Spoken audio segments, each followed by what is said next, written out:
بسم اللہ الرحمن الرحیم۔ عزیز طلباء طلبات السلام علیکم۔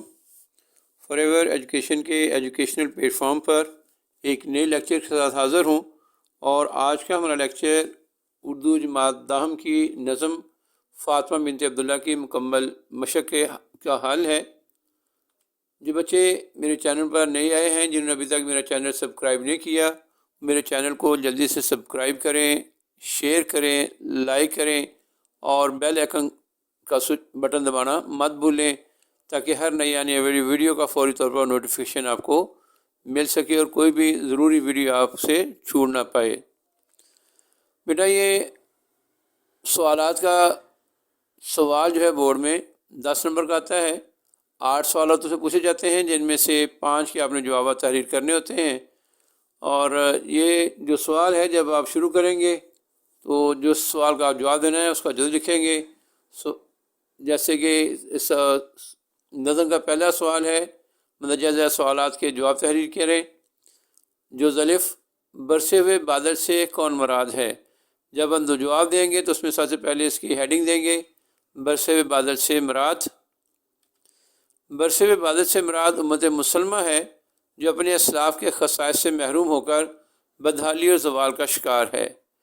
جزء شاعر نے نظم کے پہلے شعر میں مرحوموں کو کیسے خراج تحسین پیش کیا ہے؟ جواب، مرحومہ کو خراج تحسین۔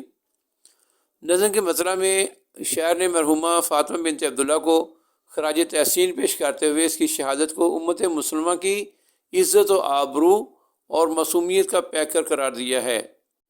جزء جیم، فاطمہ کو راکھ میں دبی ہوئی چنگاری کیوں کہا گیا ہے؟ جواب، راکھ میں دبی ہوئی چنگاری اس کی ہیڈنگ ہوگی۔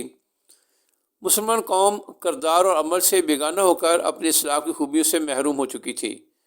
ایسے میں فاطمہ بنت عبداللہ نے اپنے عمل اور عظیم کارنامے سے جام شہادت نوش کر کے مسلمانوں کے سوئے ہوئے جذبے کو بیدار کیا، اس لیے سے راکھ میں دبی ہوئی چنگاری کہا ہے۔ جزء دال، نظم میں تازہ انجم کے ظہور کا مفہوم واضح کریں۔ جواب، تازہ انجم کا ظہور، تازہ انجم کے ظہور سے مراد نئے ستاروں کا ظاہر ہونا ہے، یعنی نسل نو میں ایسے افراد پیدا ہو رہے ہیں جو قرون اولیٰ کے مسلمانوں جیسا جذبہ ایمانی رکھتے ہیں، اور یہ قوم دوبارہ عروج ترقی کی مثالیں رقم کرے گی۔ جزء آنکھ کی شبنم افشانی سے کیا مراد ہے؟ جواب، آنکھ کی شبنم افشانی، آنکھ کی شبنم افشانی سے مراد بہت زیادہ آنسو بہانا ہے۔ سوال نمبر 4، ارا کی مدد سے تلفظ واضح کریں۔ جواب، سقائی، خاکستر، نشاط، جسارت، ذرہ، تربت، سپر۔ بیٹا نے الفاظ کے اوپر میں نے اعراب لگا دیے ہیں، آپ ان کو نوٹ کر لیں۔ سوال نمبر 5، دیدہ انسان سے شاعر کی کیا مراد ہے؟ جواب، دیدہ انسان، دیدہ انسان سے مراد انسان کی دیکھنے والی آنکھ ہے، یا مراد ہے حقیقت تک نہ پہنچنے والی آنکھ۔ بیٹا امید ہے آپ میرے اس لیکچر سے مستفید ہوں گے۔